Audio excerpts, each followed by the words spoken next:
meu povo, minha pova! Vamos para uma aula linducha, gostosucha, fofucha do meu coração, pedologia, um estudo aprofundado até certo ponto sobre solos do Brasil e do mundo. Talvez dividamos em duas partes, então vamos à parte 1. Pedologia, solos. O que nós vamos falar sobre, né? Primeiro, o que é? O solo é um material inconsolidado que está sobre a superfície da nossa crosta. O solo é esse espaço que a gente pode remexer, arar, plantar, produzir. É a base da produção da vida vegetal e, consequentemente, base da cadeia alimentar como um todo. Então, o solo tem sua importância na vida, que é profunda, primordial. E vamos à formação do solo, dessa parte inconsolidada, porque em geologia já vimos como surgiu a parte sólida do planeta, a crosta, a parte consolidada, os tipos rochosos. Agora vamos falar dessa parte menos consolidada, mais desestruturada, mais friável, mais aerada da composição litológica planetária. Bom, obviamente que o solo surge a partir da rocha matriz, de uma rocha original, de uma rocha que é o seu ponto inicial. A gente chama essa rocha de rocha parental, lá no estudo da pedologia. Pedo, solo, logia, estudo. Beleza? É a ciência que estuda os solos. Então, rocha parental é a rocha original que sofre intemperismo físico, desagregação, destruição rochosa, onde a rocha perde pedacinhos, e o intemperismo químico, que tem a ver com a decomposição química das rochas que vão originar o solo. Então, esses dois intemperismos fazem parte de um elemento que a gente chama dentro da pedologia de ciclo supérgeno, que é parte da erosão, transporte e sedimentação dessas partículas. Então, o ciclo supérgeno começa com o intemperismo, com a erosão, mas tem também o transporte dessas partículas desagregadas ou decompostas e parte para o processo de sedimentação em áreas mais baixas. Esse processo, na verdade, leva à formação do saprolito, que a gente enxerga aí, como rocha alterada. Bora então falar dessa parcela inconsolidada da superfície terrestre e do seu processo de formação. Bom, primeiramente temos que lembrar que a base de tudo é, claro, a formação geológica rochosa.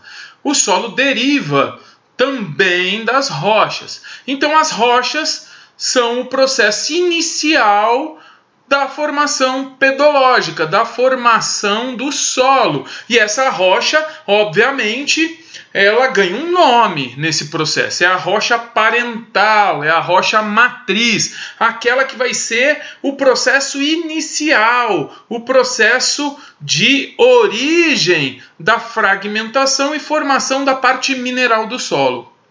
Portanto, a rocha parental sofre intemperismo, que pode ser físico, pode ser químico ou pode ser biológico. Mas vamos nos concentrar nos dois mais eficientes.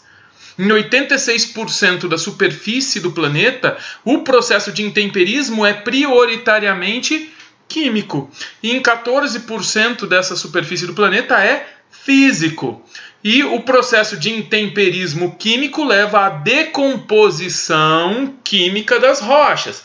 E o processo de intemperismo físico leva à desagregação física, a perda de pedacinhos por ruptura dessa rocha original, dita parental ou rocha matriz. Essa rocha, ela vai se decompor a partir desse tal ciclo supérgeno, ciclo de origem da formação do solo. Esse ciclo tem um processo de erosão, que é o intemperismo químico, físico, biológico, que leva também ao transporte de sedimentos e, em algumas localidades mais baixas, processo de acúmulo e sedimentação.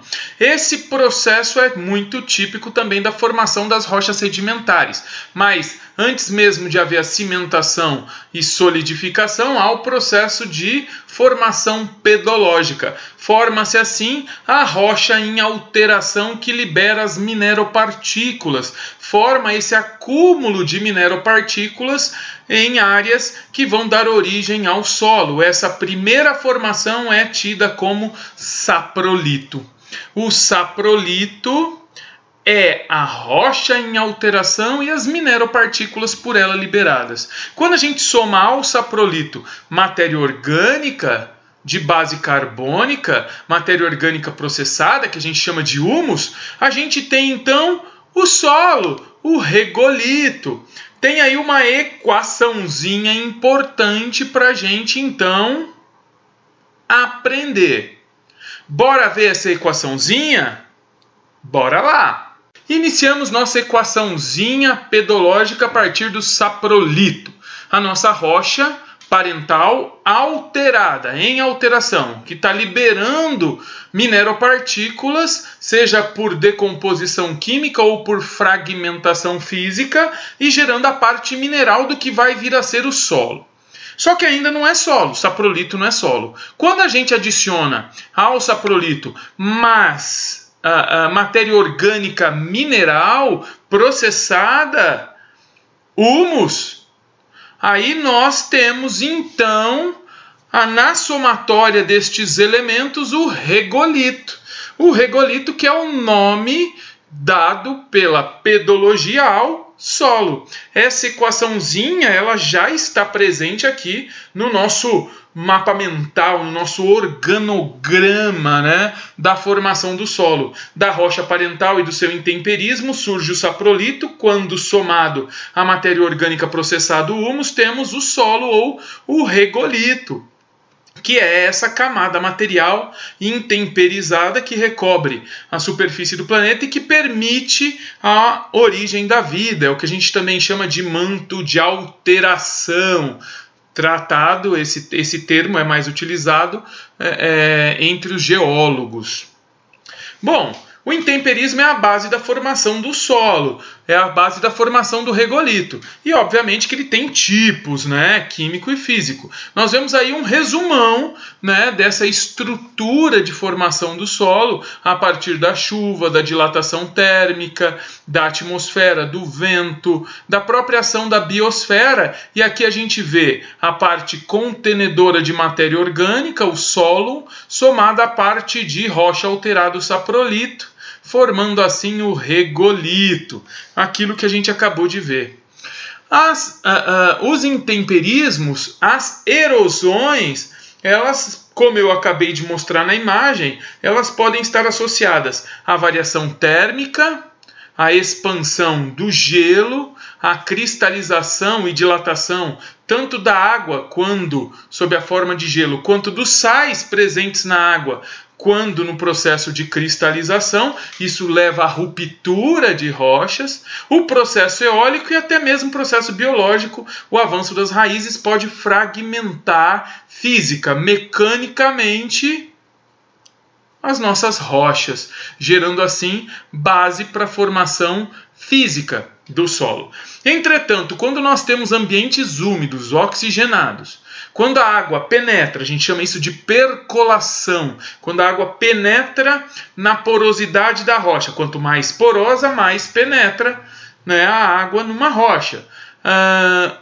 Quimicamente, se essa água for ácida, ou mesmo se ela não tiver tanta acidez, mas por um processo de hidrólise, ela pode levar à decomposição contínua por acidez ou por eletrólise da rocha, gerando assim, por exemplo, a eletrólise dos silicatos, passando para a formação da caulinita. Isso é muito específico, eu sei. né? Mas vale a pena observarmos que a decomposição pode estar associada à acidez da água, também à basicidade, à alcalinidade da água, mas também pode estar associado, no caso de uma água não muito ácida, à própria hidrólise formada por hidratação de rochas e reações químicas a partir da hidratação, que vai passar, por exemplo, de silicatos a caulinita. Eu vou aprofundar isso logo em sequência para quem tiver um pouquinho aí de interesse. Mas vale lembrar que à medida em que a rocha se fragmenta ou derrete, e aí vale a pena relembrarmos que existe um ditado popular que água mole em pedra dura, tanto bate até que fura. Na pedologia e na geologia seria mais coerente falar água mole em pedra dura, tanto bate que derrete. Porque a água gera ação química, ou eletrólise, ou... hidrólise ou a decomposição por acidez. À medida em que as rochas se fragmentam ou se decompõem, elas vão ficando menores e rompidas e aumentando assim a área de ação da própria decomposição. Então, à medida em que as rochas se fragmentam ou se decompõem em vários pedaços, aumenta a superfície de exposição ao intemperismo e aumenta, portanto, a velocidade do intemperismo e decomposição.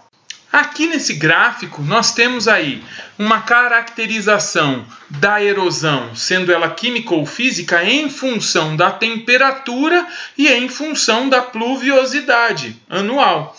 Vejam, o que a gente pode observar, que em baixíssimas áreas, em áreas de baixíssima temperatura, quem prevalece é o intemperismo físico, que passa do moderado ao forte à medida em que fica mais seco.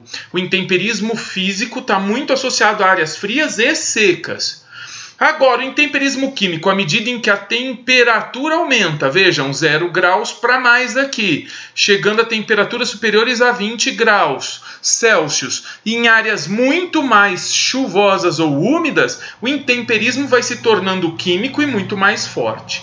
Então, este gráfico mostra para a gente essa relação. Áreas mais frias, secas, prevalência do intemperismo físico, moderado, forte. Áreas mais quentes e úmidas, prevalência do intemperismo químico, mais forte ou, no mínimo, moderado.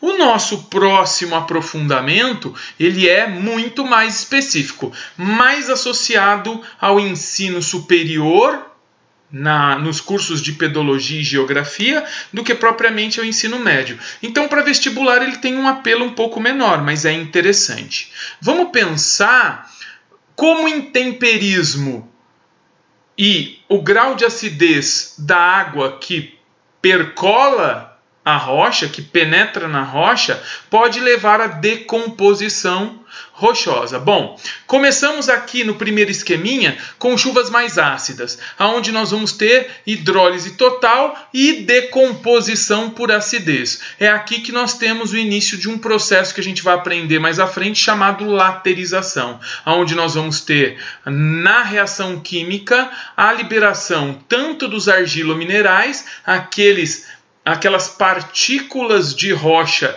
desagregada, de rocha decomposta, mas junto também liberação de radicais livres, né, que a gente chama de oxidróxidos de ferro, no caso de um processo chamado de ferralitização, ou os oxidróxidos de alumínio, no caso do processo chamado alitização.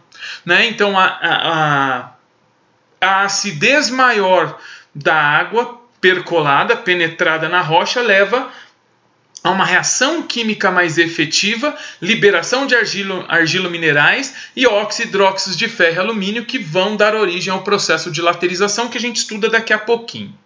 Quando nós temos um grau menor de acidez da água, ainda assim nós temos uma hidrólise parcial, aonde você vai ter a penetração da água levemente ácida, a hidratação do solo ou da rocha, nesse caso aqui é um bloco rochoso de feldespato, que é uma rocha de derivação cristalina.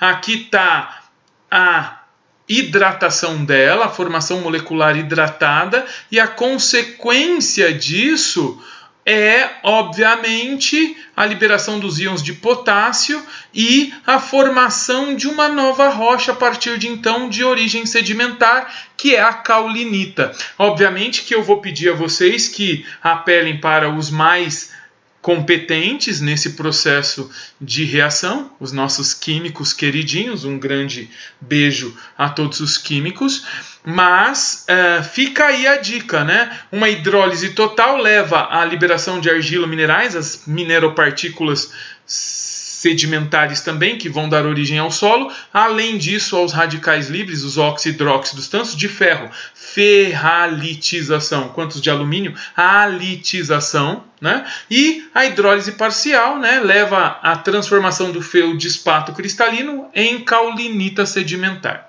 É um aprofundamento muito específico, mas tá dito, beleza? E vamos à composição do solo. Agora sim, um conteúdo que é muito importante para vestibular. Os solos são constituídos, como a gente já viu, de partículas minerais liberadas pela rocha em decomposição e matéria orgânica processada, o humus. A gente viu naquela equaçãozinha, né?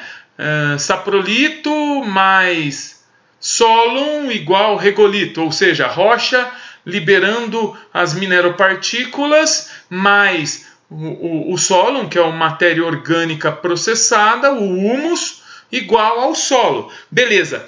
O solo, eu já disse também, ele não é consolidado.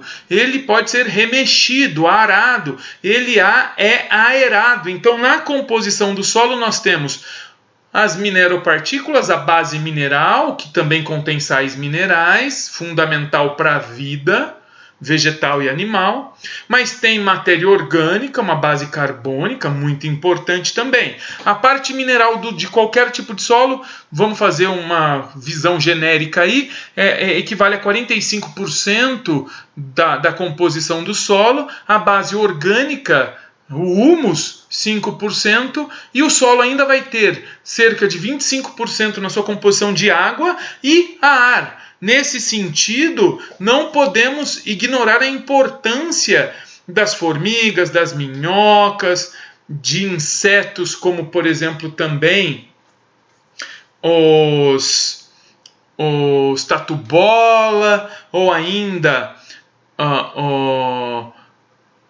agentes menores biológicos que levam à formação dos túneis, que a gente chama de bioturbação, né, do solo, aqueles canais trazidos por animais, por vermes, por insetos que fazem seus buracos e levam ar ao solo. O ar é um componente importante do solo, assim como sais minerais trazidos pelas mineropartículas, como o humus trazido pela matéria orgânica, como o H2O, a água, que percola o solo e também a rocha original do solo. E, além disso tudo, para ter fertilidade, um solo precisa ter pH próximo à neutralidade, ali ao 7. Tá? Então, estes são os elementos de composição e fertilidade do solo. Fiquem atentos a estes elementos, porque eles acabam sendo importantes para vestibular, beleza? Chegamos então à análise dos perfis ou horizontes de solo, que é uma parte muito importante da aula, talvez a mais importante para vestibular.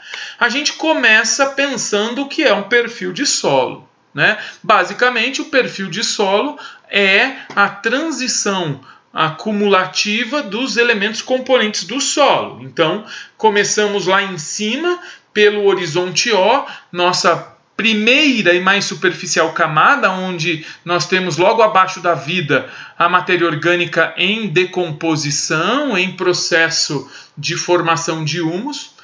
O horizonte seguinte é o horizonte A, uma área que tem um pouco já de material mineral, mas tem humus já formado, é uma parte já mais processada da matéria orgânica. Esses horizontes são muito escuros porque são ricos em matéria orgânica. E a partir daí os horizontes vão ficando mais claros, né? Porque tem mais composição mineral. Basicamente, em áreas muito frias, esses horizontes vão ter menor liberação de ferro, então eles serão mais esbranquiçados e amarelados. Em áreas mais quentes, com mais pluviosidade, terão mais liberação de ferro, e aí vão ser mais amarelados, alaranjados e avermelhados, né? Mas formando aí camadas intermediárias. A primeira delas é o horizonte B, que é um horizonte de máxima expressão de cor, onde você tem muita mistura de mineropartículas. A gente chama isso de remoção, a mistura ganha o nome remoção, né? Então aí tem materiais removidos, né? Remexidos. É um material muito importante de origem mineral. São as mineropartículas, né? A poeira rochosa que se constitui aí no horizonte B. Temos ainda o horizonte C, que é a rocha alterada, né? Que é o saprolito, que é quem libera as mineropartículas que vão compor o horizonte B. Existem alguns tipos de solo no horizonte B, uma subdivisão que está muito vinculada àquela reação química que a gente já falou ali de hidrólise total, né? Que libera os oxidróxidos de ferro e alumínio. O horizonte E é o horizonte que retém a maior quantidade desses oxidróxidos de ferro e alumínio. Não podemos ignorar a importância desse horizonte, né, em áreas tropicais, mas ele não é comum em outras áreas do globo. Então é um horizonte que não aparece sempre. O horizonte R não é solo, está ali para mostrar que é a rocha parental, que ela está abaixo da composição do solo. Sendo assim, o solo ele é composto por 4 ou 5 camadas, variando conforme a localidade. Horizonte orgânico, A, horizonte mais rico em matéria orgânica e menos rico em matéria mineral. O horizonte B, que é o horizonte da remoção, muito rico em matéria mineral e com pouca presença de matéria orgânica. O horizonte C, que é o saprolito, a rocha em alteração. E às vezes o horizonte E, que fica entre o B e o A, que é o material é o horizonte que acumula material vinculado aos oxidróxidos de ferro e alumínio. É o horizonte mais laterizado. Vejam a sequência lógica, né? O de orgânico, e aí começa A, B, C. A, humus, B, mineropartícula, C, saprolito. Quando acontece do solo ter o horizonte laterizado, aí você acresce mais um entre o A e o B. E aí a sequência vai seguir A, E. Né? Então aí você teria o horizonte O, A, E, B e C. Tem que saber essa nomenclatura. Não é uma nomenclatura agradável de se lembrar, mas é necessário saber. Beleza? Aqui a gente vai para uma análise geral de alguns tipos de solo.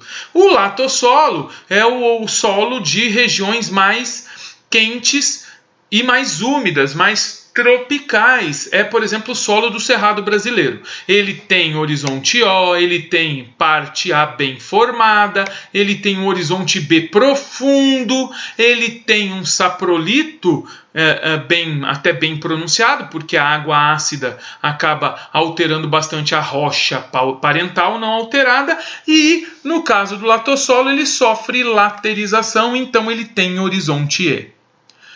Em geral, os solos tropicais eles são levemente ácidos e um pouco menos férteis do que os solos mais frios. Está aí a cara do latossolo. Ele é avermelhado por conta da presença dos oxidróxidos, principalmente de ferro.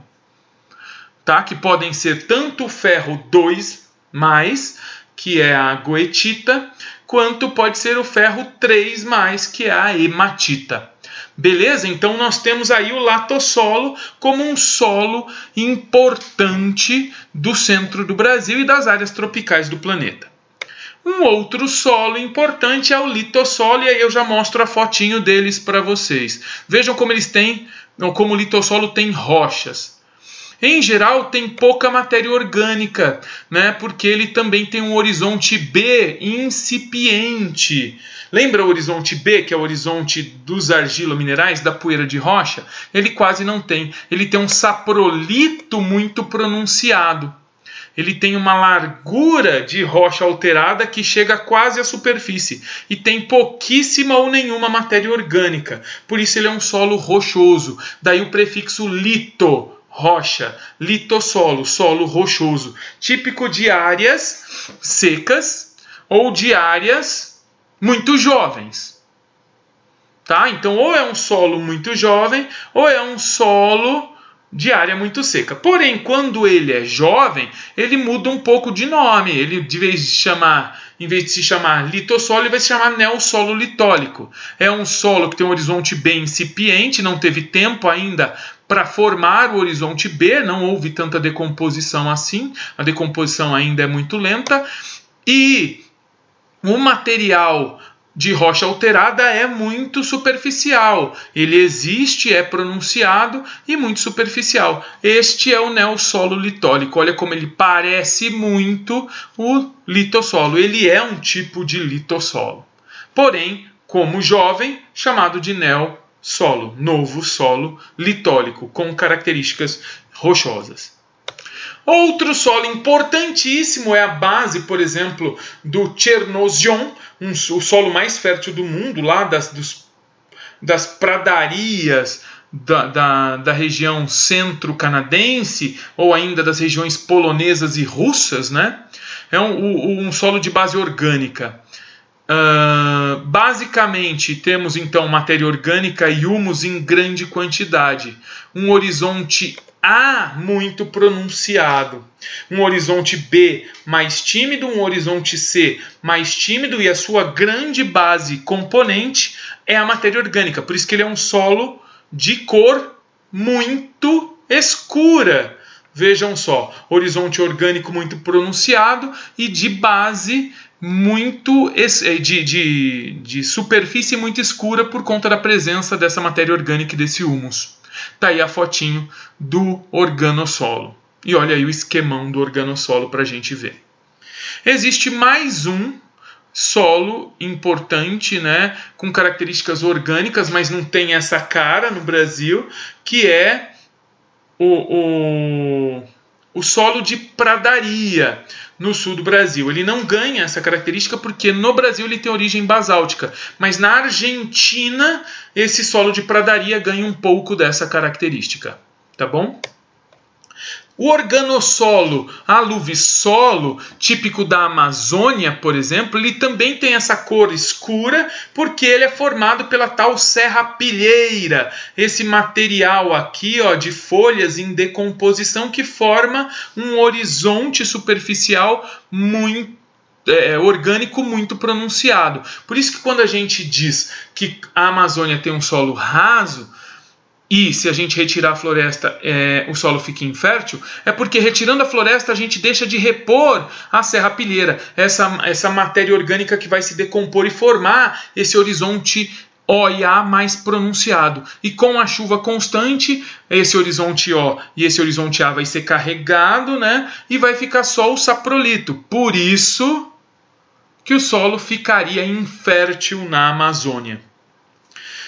Chegamos ao nitossolo, o solo que eu citei para vocês aí do sul do país, que tem características basálticas. A gente conhece ele como terra roxa, ou nitossolo vermelho amarelado. Ele tem um horizonte O interessante, ele tem um horizonte A bem formado, ele tem um horizonte B bem formado, ele tem um horizonte C e um horizonte R. Aqui é que pode haver uma certa divergência com o latossolo. O latossolo apresenta quase sempre o horizonte E.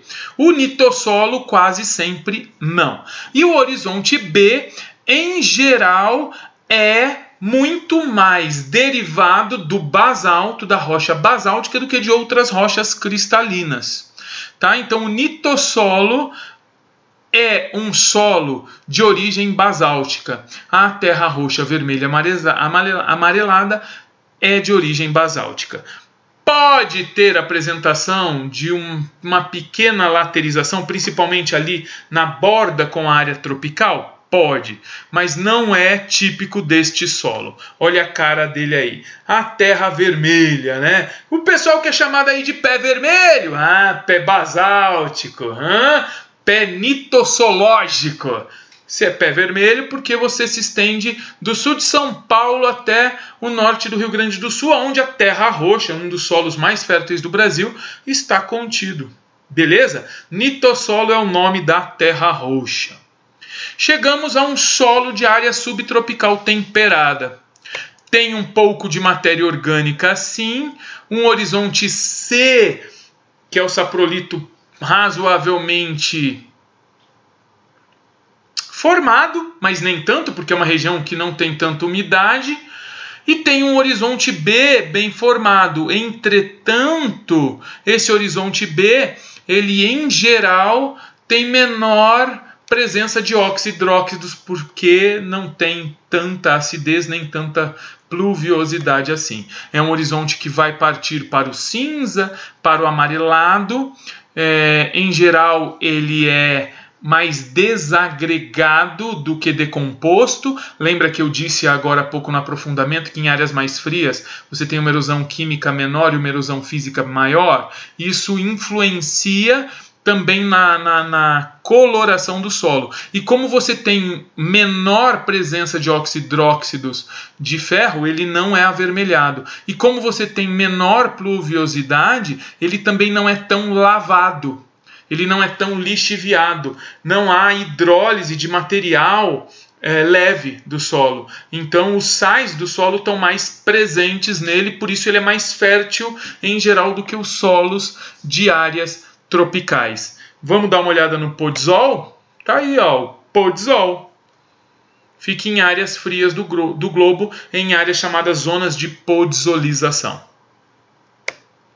Olha aí o perfil de solo, resumidão, genérico para vocês. Vocês viram alguns tipos de solo e alguns tipos de perfil de solo. É um aprofundamento que, em geral, a gente não tem isso em escolas, porque é um aprofundamento um pouco mais amplo e um pouco mais difícil de se fazer. Bom, vimos o perfil de solo. Para a gente começar a encerrar os nossos horizontes de solo, vamos falar agora de laterização. O processo de laterização gera reflexos no cerrado. O que é a laterização? Vamos pegar o nosso perfil de solo laterizado. Primeira coisa, você precisa ter uma região chuvosa onde haja grande percolação e infiltração, principalmente de água ácida, e que se torna mais ácida à medida em que passa pela base orgânica dos horizontes O e A. A água vai ficar ainda mais ácida. Essa água vai então penetrar e chegar até as rochas não alteradas, gerando assim o saprolito, e a rocha alterada, o saprolito, vai sofrer aí hidrólise total e decomposição química. Com essa reação química, nós temos, a partir da acidez da água penetrante, em percolação, nós temos a formação de argilominerais e de oxidróxidos de ferro e alumínio, que a partir de um outro processo vai ser levado a formar o horizonte E.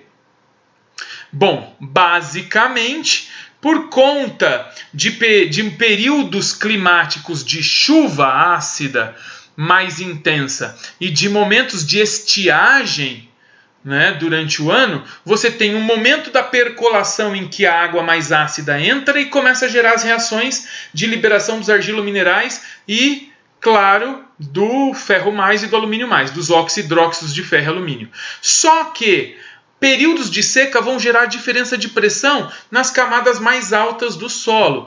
E essa diferença de pressão, por conta da evaporação, vai levar a água que está lá embaixo com os óxidos, hidróxidos de ferro e alumínio, com os argilominerais, com as mineropartículas, a subir por um processo chamado de capilaridade. E esse processo de capilaridade, então, vai tanto fazer a remoção no horizonte B, levando as mineropartículas para cima, como vai levar o ferro mais, o alumínio mais, os óxidos, hidróxidos de ferro e alumínio, para áreas mais superficiais. E aí, lá na parte superior do horizonte B, nós teremos a formação, então, do horizonte E, que é o horizonte laterizado. Esse processo de laterização vai levar à ferrificação do solo e à aluminização do solo. Após vermos então o processo de laterização, temos que fazer a análise deste gráfico. Dá uma olhadinha. Vejam aqui que basicamente nós vamos ter neste ponto uma precipitação menor, uma evaporação menor, porque a temperatura é baixa. É a zona de podzolização.